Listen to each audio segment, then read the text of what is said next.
Hello friends, welcome back to my channel. मैं हूं आपकी फ्रेंड वर्षा। आज की इस वीडियो में हम बात करेंगे कॉमर्स के कुछ इंपॉर्टेंट क्वेश्चंस की, जो कि आपके एग्जाम में फ्रिक्वेंटली पूछे जाते हैं। और उन क्वेश्चंस के साथ हम उनकी थ्योरी के बारे में भी डिस्कस करेंगे, क्योंकि जब हम क्वेश्चन डिस्कस करें तो साथ में हम उनकी थ्योरी भी पढ़ लेते हैं, जिससे कि वहीं हमारा डाउट सारा क्लियर हो जाए। तो स्टार्ट करते हैं वीडियो को। वीडियो आपको पसंद आए तो वीडियो को लाइक कीजिए, फ्रेंड्स के साथ शेयर कीजिए, और किसी भी तरह की कोई भी क्वेरी हो तो प्लीज जरूर बताइएगा। स्टार्ट करते हैं और देखते हैं आज कौन कौन से क्वेश्चन हम डिस्कस कर रहे हैं। फर्स्ट है contingency theories of leadership based upon, यानी कि जो कंटिजेंसी थ्योरी है, जिसको आकस्मिक सिद्धांत भी बोलते हैं नेतृत्व का, वो हमें क्या बताता है। तो देखिए, कंटिजेंसी थ्योरी की बात करें तो ये हमें बताता है that there is no single style of leadership appropriate to all situation. यानी कि इसके अंदर ये कहा गया है कि सिर्फ एक ऐसी स्टाइल नहीं है लीडरशिप की जो हम सब पर फॉलो करें। अभी हम डिफरेंट लीडरशिप की आगे बात करेंगे, जिसमें ये बताया गया है कि ये वाली लीडरशिप यहाँ पे अप्लाई करनी है, या फिर आपको इस तरह का आउटपुट चाहिए तो ये वाली लीडरशिप करनी है। ऐसी हमारे पास कोई सिंगल ऐसी लीडरशिप स्टाइल नहीं है जिसको हम हर कंडीशन में हर जगह फॉलो करें। ठीक है, तो कंटिजेंसी थ्योरी जो है लीडरशिप की, हमें यही बताती है। नेक्स्ट है quick ratio is also known as. ये क्विक रेशियो का क्वेश्चन हर बार पूछा जाता है, 2020 के पेपर में भी आया था, तो आपको पता होना चाहिए। क्विक रेशियो जो है, इसको हम एसिड टेस्ट रेशियो भी बोलते हैं। नेक्स्ट है interest on drawing in the form is. अब जो ड्राइंग पर जो इंटरेस्ट मिलती है वो फॉर्म में क्या कहती कही जाती है, तो वो कहलाती है इनकम। देखिए, हम लोगों जो भी बिजनेस का ओनर है वो ड्राइंग करता है, और जब उसने ड्राइंग करी है तो उसको इंटरेस्ट देनी पड़ेगी। और जब हम कंपनी के अकाउंट बनाते हैं तो वो क्या समझ के बनाते हैं कि मैं कंपनी हूँ, मैं अपने अकाउंट प्रिपेयर कर रहा हूँ। तो जब मेरे पास कोई चीज आएगी एक्स्ट्रा में, तो वो मेरे लिए क्या है, इनकम है। इसलिए interest on drawings in the firm, यानी कि फर्म के लिए वो इनकम है, और हम फर्म के बिहाफ पर बना रहे हैं वो अकाउंट, तो यहाँ पर वो इनकम की तरह ट्रीट की जाएगी। लेकिन अगर हम यहाँ पे ओनर के बिहाफ पर बनाते तो यहाँ पर ये क्या हो जाता है, एक्सपेंस हो जाता है, क्योंकि ये खर्चा है ओनर के लिए। और आप सबको पता है बिजनेस और ओनर दोनों सेपरेट एंटिटी होते हैं। ठीक है, नेक्स्ट है the partner current account will always have a. अब देखिए, यहाँ पे करंट अकाउंट की बात की गई है, कैपिटल अकाउंट की नहीं। और आपको करंट अकाउंट में पता है कि पार्टनर करंट सिचुएशन में बहुत सारी चीजें करते हैं, जैसे कि अभी ऊपर ही बताया कि ड्राइंग ली, तो हो भी सकता है उन्होंने ड्राइंग भी ली हो उस करंट पीरियड में। ये भी हो सकता है कि उन्होंने कोई लोन दिया हो कंपनी को, ठीक है, यानी एक्स्ट्रा अमाउंट उसमें लगाया हो, कंट्रीब्यूट किया हो। तो कोई भी कंडीशन हो सकती है। तो करंट अकाउंट डेबिट बैलेंस भी दिखा सकता है, क्रेडिट बैलेंस भी दिखा सकता है। तो ये याद रखिएगा, लास्ट ईयर ये क्वेश्चन पूछा गया था। मैं आपको वही क्वेश्चन करा रही हूँ जो कि पास्ट ईयर में पूछे गए हैं। तो एक भी क्वेश्चन आप मिस मत करिएगा। और आगे भी मैं बहुत सारे क्वेश्चंस ऐसे हैं जो आपको बीच बीच में कराऊंगी। और इसके बाद साथ ही साथ मैं आपको 2017, 18, 19 एंड 20 इन चारों ईयर के आपको प्रीवियस पेपर भी पूरे पूरे कराऊंगी। तो ठीक है, आप चैनल के साथ बने रहिए। तो यहाँ पर इसका आंसर क्या होगा कि जो करंट अकाउंट है उसका क्रेडिट बैलेंस भी होगा और डेबिट बैलेंस भी। अब नेक्स्ट आते हैं। अब देखिए, यहाँ पर हम लीडरशिप स्टाइल एक बार समझ लेते हैं, क्योंकि अभी हमने लीडरशिप से रिलेटेड एक क्वेश्चन भी किया था। Transactional leadership style. अब ट्रांजेक्शनल, देखिए नाम से ही पता चल रहा है यहाँ पे ट्रांजेक्शनल। तो देखिए, this is strictly a give and take mechanism on leadership. Transaction में क्या होता है कि इसके अंदर या तो गिव की होती है या टेक की होती है, यानी कि वो आपको क्या कहते हैं कि या तो या आपको ये काम करना है या फिर आपको यहाँ से छोड़ के जाना है ये काम। तो यहाँ पे गिव एंड टेक की पूरी मैकेनिज्म चलता है। It is through dishing out task with rewards and penalty attach to them. यानी कि यहाँ पर क्या होता है, उनसे कह दिया जाता है, उनको इस तरह से लीड किया जाता है कि आपको ये काम करना ही करना है, और अगर वो काम करते हैं तो वहाँ उनको रिवॉर्ड मिलता है, और अगर वो काम नहीं करते हैं उस तरीके से तो उनको वहाँ पे पेनल्टी उनके ऊपर लगती है। तो यहाँ पर क्या हो गया, ये हमारी लीडरशिप कौन सी कहलाती है, ट्रांजेक्शनल लीडरशिप कहलाती है। मैं आपको ज़्यादा डिफाइन नहीं कर रही हूँ, सिर्फ इन्हीं लाइनों से आपको पूछा जाएगा कि ये बताइए पेनल्टी और रिवॉर्ड की कंडीशन कौन सी होती है, तो मैं सिर्फ उतना ही आपको समझा रही हूँ। नेक्स्ट है ट्रांसफॉर्मेशनल लीडरशिप स्टाइल। अब ट्रांसफॉर्मेशनल लीडरशिप स्टाइल की बात करें तो this leadership style rights on the concept of transforming existing process into something better. यानी कि इसके अंदर क्या होता है, जो एग्जिस्टिंग में हमारी कोई भी लीडरशिप स्टाइल चल रही है तो उसको और अच्छा बनाने के लिए उसको चेंज किया जाता है, यानी कि उसमें कुछ ऐसे चेंजेस किए जाते हैं जिससे कि आउटपुट और बेटर निकल कर आए। Individual following this style are always on the look out for innovation to bring out the business process. यानी कि इसमें क्या होता है, इसमें जो भी व्यक्ति होते हैं इसमें कुछ इनोवेशन कर देते हैं, यानी कि कुछ ऐसी चीजें, फॉर एग्जांपल कंपनी के अंदर जो लीडर है वो पहले से वहां पे कंपनी में एक ही लीडरशिप स्टाइल चल रही थी, ठीक है। अब वहां पर लीडर ने क्या किया, या फिर for example one he leader है, मतलब हम पुरानी लीडरशिप स्टाइल ना लेकर, फॉर एग्जाम्पल मैं लीडर हूँ, मेरे यहाँ 1 महीने से एक प्रोजेक्ट पे काम चल रहा है और मैं एक लीडरशिप वहां पे स्टाइल फॉलो कर रही थी। लेकिन अब मैंने उसी प्रोजेक्ट के अंदर, अभी वो प्रोजेक्ट खत्म नहीं हुआ है, मैंने उसी प्रोजेक्ट के अंदर उस लीडरशिप स्टाइल में कुछ और इनोवेशंस चीजें लगा दी। जैसे कि फॉर एग्जाम्पल मैंने कहा था कि ये 5 लोग इतने बजे आके सबसे पहले काम स्टार्ट करेंगे, उसके बाद ये 5 लोग जो होंगे अपनी रिपोर्ट नेक्स्ट जो 5 लोग होंगे उनको देंगे। तो इससे क्या हो गया, मैंने इस तरह से लीड किया था उन्हें जिससे कि सारा काम एक दूसरे को बना रहे और ये भी पता चले कि पहले के 5 लोगों ने क्या काम किया। अब मैंने क्या किया, ये तो मेरी चली रही है लीडरशिप स्टाइल।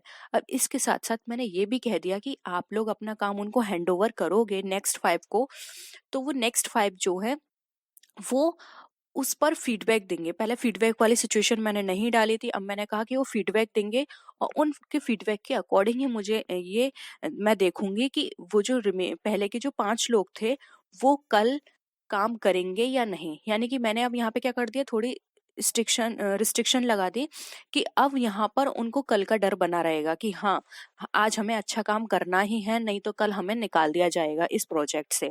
तो यहाँ पर क्या हो गया, मेरी वाली प्रोसेस चल रही थी, एग्जिस्टिंग प्रोसेस थी, बस मैंने इसमें कुछ चेंजेस कर दिए, कुछ इनोवेटिव कर दिया। इससे क्या हुआ कि अब मेरा काम और भी अच्छा निकल कर आएगा, मेरे को आउटपुट और भी अच्छा मिलेगा, क्योंकि यहाँ पर उनके माइंड में ये चीज बनी रहेगी कि आज हमने अच्छा नहीं किया तो कल हमें निकाल दिया जाएगा, क्योंकि अब वो उनके फीडबैक पे मेरा डिसीजन होगा। तो यहाँ पर ये सारी चीजें क्या हुई, ट्रांसफॉर्मेशनल हुई, यानी कि चीजों को मैंने थोड़ा सा चेंज कर दिया। आई होप यहाँ पर ये वाली लीडरशिप स्टाइल भी आपको क्लियर है। नेक्स्ट लीडरशिप स्टाइल पे आते हैं। आज हम लीडरशिप स्टाइल डिस्कस कर लेंगे, इसी के बाद कुछ क्वेश्चंस भी हैं, तो आप ये मत सोचिएगा कि अब क्वेश्चंस नहीं है, तो क्वेश्चंस भी हैं, मिस मत करिए। अब है डेमोक्रेटिक लीडरशिप स्टाइल। अब इसको तो आप सब जानते ही होंगे, नाम से ही पता चल रहा है। डेमोक्रेटिक लीडरशिप स्टाइल में क्या होता है, एम्फेसाइज किया जाता है इनपुट्स पर और ideology of the workers because of its employ empowerment nature. अब यहाँ पर क्या होता है, डेमोक्रेटिक में जो भी एम्प्लॉय होते हैं उनके नेचर पर फोकस किया जाता है, आउटपुट पे यहाँ पर एम्फेसाइज किया जाता है। अगर इन शॉर्ट बात करें तो इसमें जो लीडर होते हैं वो ऑर्डर नहीं देते, वो साथ में मिलकर काम करने वाला कॉन्सेप्ट यहाँ पे फॉलो करते हैं। ऐसा नहीं है कि उन्होंने बस आपको ऑर्डर दे दिया अब आपको उसको फॉलो करना है, वो ऐसा नहीं करते, वो साथ में खुद भी काम करवाते हैं आपके साथ, यानी कि सब मिल के काम करते हैं इसके अंदर। डेमोक्रेटिक में एम्प्लॉय को भी उतना ही यहाँ पे पार्टिसिपेशन होता है। ऐसा नहीं है कि आपके ऊपर वो डंडा लेके खड़े हैं कि आपको ये काम करना ही है, इस तरह का नहीं होता। यहाँ पे कोलैबोरेटली सब लोग मिलके काम करते हैं, साथ में आपका लीडर भी काम करेगा, ठीक है। फिर है हमारा ऑटोक्रेटिक। अब नाम से ही देखिए डेमोक्रेटिक का ये बिल्कुल रिवर्स होगा। ऑटोक्रेटिक में this style is complete opposite of the democratic leadership model, ठीक है। यानी कि वहाँ क्या था कि कोई भी आपके ऊपर ऐसा डंडा या छुरा वाला काम नहीं था, जैसे होता ना ऊपर आपके कोई डंडा लेके खड़ा है कि आपको ये काम करना ही करना है, ऐसा डेमोक्रेटिक में नहीं था, लेकिन ऑटोक्रेटिक में ऐसा होगा। ये अपने रिजिड होते हैं अपने डिसीजन पे, अपने ऑर्डर पर। अब चाहे काम कैसा भी हो, लेकिन इन्होंने जो ऑर्डर दिया है आपको काम वैसे ही करना है। अब यहाँ पर एक ड्रॉबैक क्या होता है कि जो एम्प्लॉय होते हैं यहाँ पर उनकी क्रिएटिविटी को महत्व नहीं दिया जाता है, इम्पोर्टेंस नहीं दी जाती, उनकी क्रिएटिविटी कम हो जाती है, क्योंकि वो अपने जो लीडर है वो रिजिड होता है, उसने जो ऑर्डर दे दिया आपको वही करना है। अब उसके ऑर्डर से हो सकता है जो आउटपुट है सही तरीके से ना निकले, एम्प्लॉय उसको और बेटर तरीके से कर सकते थे, लेकिन यहाँ पर भाई उनके लीडर ने जो कहा है वो उनको फॉलो करना ही करना है। इसलिए यहाँ पे ऑटोक्रेटिक लीडर स्टाइल ये कई जगह पर, हम सिचुएशन बेस्ड सारी डिस्कस कर रहे हैं, तो कई जगह पर ये अच्छी नहीं होती है। क्योंकि देखिए जो लीडर होता है वो, जैसे हम कहते हैं कि भाई जो फील्ड में है उसको पता है रियल में क्या वहां पर होता है। अब आप ऊपर से देखकर नहीं कह सकते कि क्या क्या प्रॉब्लम्स उस टाइम फेस करनी पड़ेगी, वो सिर्फ एम्प्लॉय को ही पता है। तो एम्प्लॉय अच्छे से जानता है कि कौन सी चीज हम किस तरीके से ज्यादा अच्छा आउटपुट या ज्यादा अच्छा रिजल्ट निकाल सकते हैं। ये एक लीडर को नहीं पता होगा, क्योंकि वो उस फील्ड पर नहीं आया है या फिर उसने वो सारी चीजें बहुत पास से नहीं देखी हैं, वो सिर्फ एक एम्प्लॉय ही जानता है। तो यहाँ पर बहुत सारी चीजें क्या होती हैं इस वजह से खराब हो जाती हैं। और अगर हम इसके एक तरह से बेनिफिट की भी बात करें, तो बेनिफिट में यहाँ पर ये अच्छा होता है कि अगर एम्प्लॉय ही इतने यहाँ पर क्रिएटिव नहीं है या फिर एम्प्लॉय आलसी हैं, तो वहां पे फिर ये वाला बहुत अच्छा रहेगी, ये वाली लीडरशिप, क्योंकि भाई वहां तो फिर उसके लीडर ने जो कहा है वही करना है। अब आप क्रिएटिव नहीं हो, लेकिन फिर भी जो उनके अकॉर्डिंग नॉर्म्स हैं या जो भी उन्होंने आपको गाइडलाइंस दी उनके अकॉर्डिंग आप काम करोगे तो आउटपुट खराब नहीं होगा। ठीक है। अब आता है हमारा नेक्स्ट लेसेस फेयर, जिसको डेलीगेटिव लीडरशिप स्टाइल भी बोलते हैं। देखिए लेसेस फेयर का बात करें तो ये एक फ्रेंच टर्म है जिसका मीनिंग होता है leave it be. This leadership style rejects micro management and give employees the freedom to work by themselves. अब इसमें क्या होता है लेसेस फेयर में, देखिए कंफ्यूज मत होइए, अभी हमने डेमोक्रेटिक की बात की थी। डेमोक्रेटिक में क्या होता है, थोड़ा कंट्रोल बना रहता है, क्योंकि कोलैबोरेट कर रहे हैं, वो आपके साथ काम कर रहा है, लेकिन रिस्ट्रिक्शन है। लेकिन लेजिस फेयर में बिल्कुल भी रिस्ट्रिक्शन नहीं होता, इसमें बिल्कुल फ्री छोड़ दिया जाता है। ये लिखा है ना लीव इट बी, यानी कि बिल्कुल आपको खुला छोड़ दिया जाता है। अब आपको सारी चीजें खुद से करनी है, यानी कि इसमें सबसे बड़ी बात यह है कि लीडर अपने जो भी एम्प्लॉय हैं जो उसके अंडर में काम कर रहे हैं, जिनको वो लीड कर रहा है, उन पर वो पूरा ट्रस्ट करता है। उन्होंने उस पर ट्रस्ट किया और पूरा काम पूरा प्रोजेक्ट उनके ऊपर डाल दिया कि कैसे भी करो, आपको करना है, बस मुझे इसका ये रिजल्ट चाहिए। जो भी जैसे भी आपको चीजें करनी है, कहाँ जहाँ से भी रिसर्च करनी है, वो सब आपको करनी है। तो ये बिल्कुल खुला छोड़ दिया जाता है। तो एक बेनिफिट ये होता है कि यहाँ पर कोई भी रिस्ट्रिक्शन नहीं होती, तो अपनी क्रिएटिविटी बहुत अच्छे से कर पाते हैं। अपनी एम्प्लॉयज यहाँ पे जो भी उनको नॉलेज होगी, और एक बात ये भी होती है कि जब हमारे ऊपर कोई ट्रस्ट करता है, तो यहाँ पर हमारा ये जिम्मेदारी बनती है कि हम उस काम को और अच्छे से करें। तो कई सिचुएशन में यहाँ पे रिजल्ट जितना एक्सपेक्ट नहीं किया होता उससे अच्छा निकल कर आता है। क्योंकि आप खुद सोच के चलिए, जब आपके ऊपर कोई जिम्मेदारी डालता है, आपके ऊपर कोई ट्रस्ट करता है, तो आप उस चीज को बेहतर तरीके से करने की सोचते हैं। आप सोचते हैं, पूरे दिन रात लगा देते हैं और यही सोचते रहते हैं कि और कितना और कैसे अच्छा कर सकता हूँ मैं, और क्या मैं कर सकता हूँ। अपनी पूरी जी जान लगाते हैं उसको अच्छा बनाने में। तो सेम यही इस लीडरशिप के अंदर होता है। यहाँ पे एम्प्लॉय के ऊपर पूरा ट्रस्ट किया जाता है, रिजल्ट बहुत अच्छा निकल कर आता है। बट देखिए अब हर चीज के अच्छाई भी है, कुछ बुराई भी है। कई सिचुएशन में ये बेकार भी होती है, क्योंकि भाई अब उनको फ्री छोड़ दिया, अब वहां पर क्या है, उन पर रिस्ट्रिक्शन नहीं है। तो कुछ लोग हार्ड वर्किंग होंगे तो वो अच्छा काम करेंगे, नहीं होंगे तो वो नहीं करेंगे। ठीक है। तो ये दोनों तरह की चीजें हैं। तो ये डिपेंड करता है कि जहां पर ये लीडरशिप फॉलो की जा रही है वहां के लोग कैसे हैं। इसलिए मैंने स्टार्टिंग में ही कहा था कि कोई भी लीडरशिप स्टाइल या फिर कोई भी ऐसी सिचुएशन नहीं है जहां पर एक लीडरशिप फॉलो करें। ठीक है।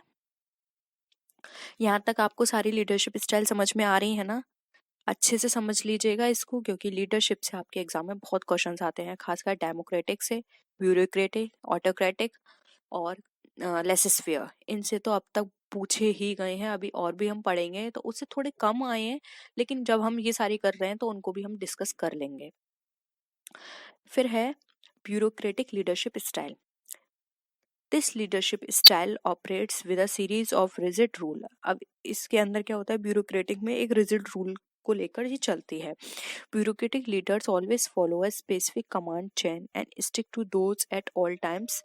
The government of a nation mostly follows a leadership of such form. यानी कि ब्यूरोक्रेटिक में क्या होता है, सिर्फ जैसे कि हम कहते हैं ना कि जो पुरानी प्रथा चली आ रही है बस वही चला रहे हैं, सेम वही चीज यहाँ पे फॉलो होती है। इसके अंदर कोई भी इनोवेशन, क्या सिचुएशन है, अब कंडीशंस कैसी हैं, इन सबको नहीं देखा जाता। बस जो पहले चला आ रहा था उसी तरह से अभी भी चला आ रहा है, वही उसी तरह से लीड कर दिया, काम हो गया, आउटपुट बस अगर अच्छा आया तो ठीक, नहीं आया तो ठीक।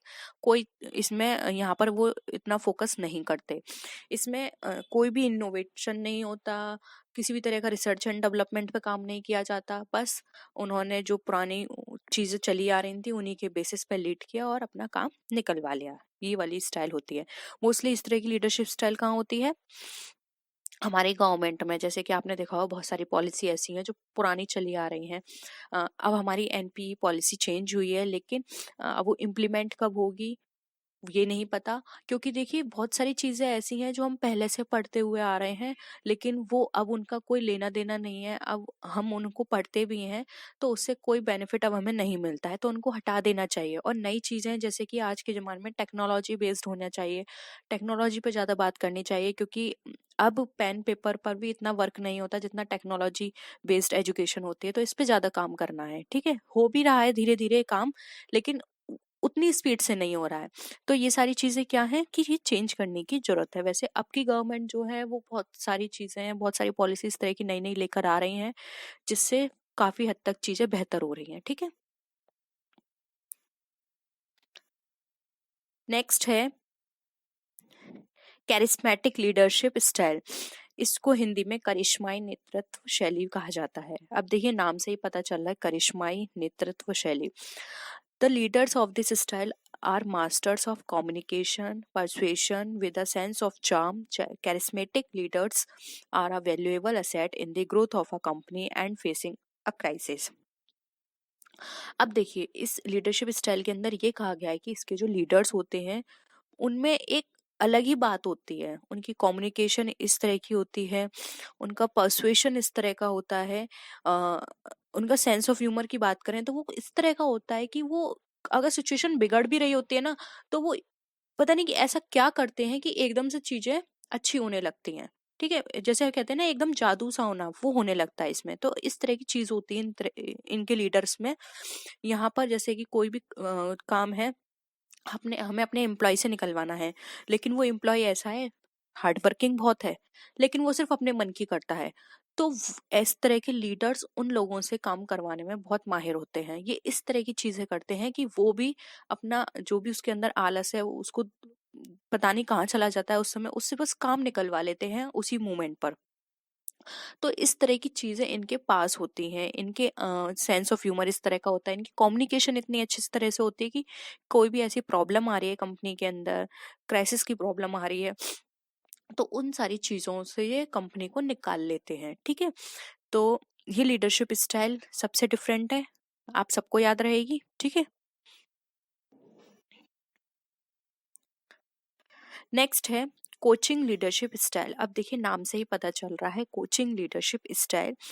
इस स्टाइल में क्या होता है, style stands it's ground by mentoring workers. अब इसमें मेंटोरिंग की तरह काम किया जाता है, यानी कि वर्कर्स को एक तरह से टीच किया जाता है, बताया जाता है।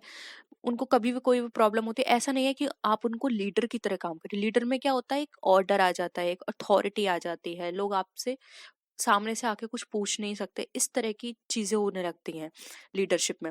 लेकिन मेंटोरिंग में क्या होगा, आप उनसे कभी भी जाके कोई भी क्वेरी आ रही है आप उनसे पूछ सकते हैं। फॉर एग्जाम्पल, आपके जो टीचर्स होते हैं, आपके जो कोई भी ऐसा है जो आपको अच्छे से गाइड कर सकता है, आपका बड़ी सिस्टर है, ब्रदर है, फादर है, कोई भी ऐसा है जो आपको अच्छे से गाइड करते हैं, तो आप उनके पास कभी भी जाते हैं। ऐसा नहीं है कि आपको उनके पास जाने में डर लग रहा है, किसी कुछ भी चीज पूछने में डर लग रहा है। सेम उसी तरह से यहाँ पर होता है, ये उनको अच्छे से गाइडेंस कर पाते हैं। ठीक है, they are usually expert in their field of interest and are great communicators. अब इनका जो फील्ड होता है इसमें वो एक्सपर्ट होते हैं, इनकी कम्युनिकेशन इतनी अच्छी होती है कि आप उनके पास जाना चाहते हैं। कोई भी छोटी प्रॉब्लम होती है, आप तुरंत उनके पास जाते हैं। आपकी लाइफ में भी ऐसा कोई ना कोई पर्सन जरूर होगा, जब भी आपको कोई प्रॉब्लम होती होगी तो आप सोचते हो कि उनसे बात कर लूँ तो मुझे अच्छा लगेगा, या फिर मेरा जो किसी भी तरह की कोई भी प्रॉब्लम है तो उसका सोल्यूशन निकल जाएगा। ठीक है, तो इस तरह की चीजें इनके पास होती हैं, और this makes them perfect for coaching the workers towards greatness. इस तरह की चीजें इनको चीजें मिलती हैं, तो हम ये कह सकते हैं कि एक तरह से ये कोचिंग की तरह काम करते हैं। जैसे कि कोचिंग में होता है, हम स्कूल में कोई प्रॉब्लम होती है तो स्कूल में स्टूडेंट नहीं पूछते, लेकिन कोचिंग में क्या होता है कि हमें कोई भी क्वेरी होती है, हम टीचर से एक नहीं, दो नहीं, 4 बार 5 बार जितनी बार भी हमें डाउट होता है हम वो पूछते हैं। तो सेम यही सिचुएशन यहाँ पर होती है, इसलिए इसको बोला जाता है कोचिंग लीडरशिप स्टाइल। ये भी आपको याद रहेगा लॉन्ग टर्म तक। नेक्स्ट क्वेश्चन देखिए। अब ये हमारी लीडरशिप स्टाइल थी जो सारी खत्म हो चुकी हैं। अब हम कुछ क्वेश्चंस पे देख लेते हैं जो कि पास्ट ईयर में पूछे गए हैं। देखिए यहाँ पर है, when an agreement is absent. ये सारे क्वेश्चंस 2020 में आए हैं। ठीक है, when an agreement is absent partner shall, यानी कि अगर एग्रीमेंट जो है हमारा यहाँ पर एब्सेंट है तो पार्टनर्स की जो सैलरी होगी वो पेड नहीं की जाएगी। जैसे कि फॉर एग्जांपल कोई भी पार्टनरशिप फॉर्म के अंदर पार्टनर्स हैं, एक्स्ट्रा वर्क करते हैं, तो वहां पर उनको सैलरी दी जाती है। ठीक है, लेकिन ये सैलरी सिर्फ तभी दी जाएगी जब उनका एग्रीमेंट में मेंशन होगा, और अगर एग्रीमेंट वहां पे उन्होंने नहीं करा है कोई भी, या फिर उसके अंदर मेंशन नहीं किया है, तो उस सिचुएशन में वहां पे उनको कोई भी सैलरी नहीं दी जाएगी। ये आप याद रखिएगा। ठीक है, फिर है, if the actual earning is more than normal earning then it is termed as. ये क्वेश्चन भी आया है। ठीक है, ये सारे क्वेश्चंस मैं आज पास्ट वाले करा रही हूँ, तो अच्छे से कर लीजिएगा। अगर हमारी जो एक्चुअल अर्निंग है वो नॉर्मल अर्निंग से ज्यादा है तो उसको हम क्या बोलते हैं, तो उसको नाम दिया गया है सुपर प्रॉफिट। ठीक है,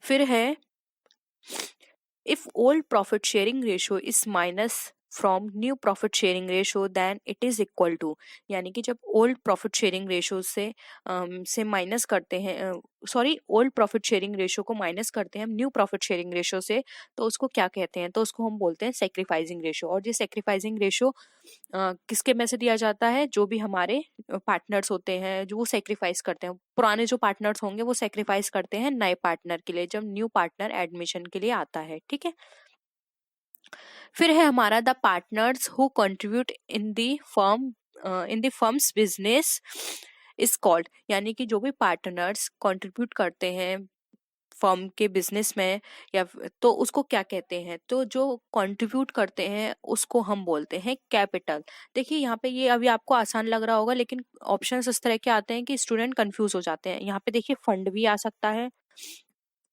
ठीक है, तो कंट्रीब्यूट फंड भी हो सकता है, कैपिटल भी हो सकता है। आपको कंफ्यूज करने के लिए गुडविल भी दे देंगे। ठीक है, और यहाँ पर देखिए कैपिटल हो गया, फंड हो गया, गुडविल हो गया, और यहाँ पर आपको मनी भी दे देंगे, कैश भी दे सकते हैं या बैंक भी दे सकते हैं, कुछ भी दे सकते हैं।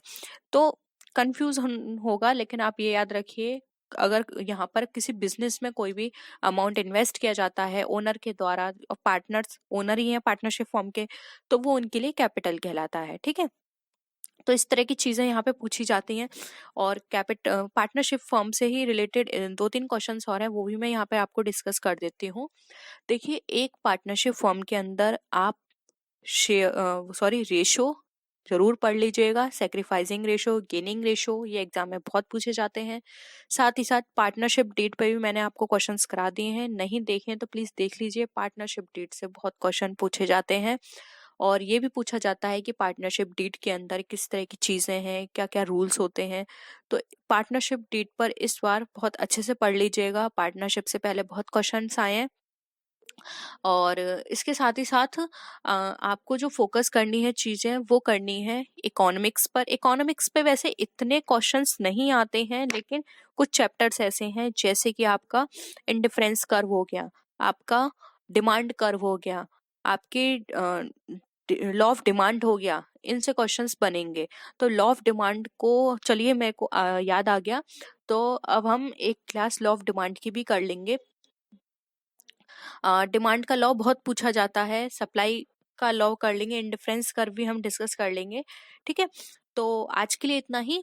और वीडियो पसंद आए तो वीडियो को लाइक कीजिए, अपने फ्रेंड्स के साथ शेयर कीजिए। कोई भी क्वेरी हो बता सकते हैं प्लीज। आप मुझे बहुत सारी चीजें ऐसी होती हैं जो मैं भूल जाती हूँ, तो आप मुझे कमेंट कर दिया करिए टॉपिक के रिगार्डिंग भी, क्योंकि जब मैं आपके लिए ये क्वेश्चंस बनाती हूँ तो मुझे बहुत प्रॉब्लम होती है कि मैं और कौन कौन से टॉपिक से क्वेश्चंस निकालूं। आप मुझे टॉपिक बता देंगे तो उस टॉपिक से रिलेटेड जो भी इंपॉर्टेंट क्वेश्चंस होंगे वो मैं आपके लिए ला सकती हूँ। तो प्लीज इतनी हेल्प आप मेरी करिए कि आप जब पढ़ते हैं आपको लगता है कि ये टॉपिक, हाँ, आपको बहुत प्रॉब्लम हो रही है इसमें, तो आप मुझे बताएंगे तो मैं उस टॉपिक से आपके लिए जो भी इम्पोर्टेंट क्वेश्चंस मुझे लगेंगे या थ्योरी मुझे लगेगी तो वो मैं आपके लिए वहाँ पे डिस्कस कर दूंगी। तो प्लीज़ थोड़ी सी हेल्प कीजिए और टॉपिक मुझे बताइए। इसके साथ ही साथ बीच बीच में इन क्लास के साथ हम प्रैक्टिस सेट भी लाएंगे, क्योंकि मुझे ऐसा लगता है कि डेली अगर हम ये क्लास करेंगे तो आप बोर हो जाएंगे। ठीक है, और शायद बोर होते भी हो आप, और आपकी प्रैक्टिस भी रह जाएगी। तो बीच बीच में हम कॉमर्स के प्रैक्टिस सेट भी डिस्कस कर लेंगे 2 या 3 क्लासेस के बीच में। और इसके साथ ही साथ रीजनिंग की क्लास हमारी चलती है 9 बजे, वो जरूर देखिए। हिंदी की क्लास भी हम लेकर आएंगे। अभी जो रीजनिंग की क्लास चल रही है वो हमारी चैप्टर वाइज चल रही है, तो देखना मत भूलिए, बहुत ही इंपॉर्टेंट है। और एक क्लास से ही आपको पूरा कॉन्सेप्ट क्लियर हो जाएगा, ये मैं आपको गारंटी के साथ कह रही हूँ। और हिंदी की क्लास भी हम बहुत जल्दी स्टार्ट करने वाले हैं, साथ ही साथ जीके की क्लास भी। तो इस वीडियो को लाइक कीजिए। नेक्स्ट वीडियो में फिर मिलते हैं और भी अच्छी वीडियोस के साथ। तब तक के लिए टेक केयर, बाय बाय।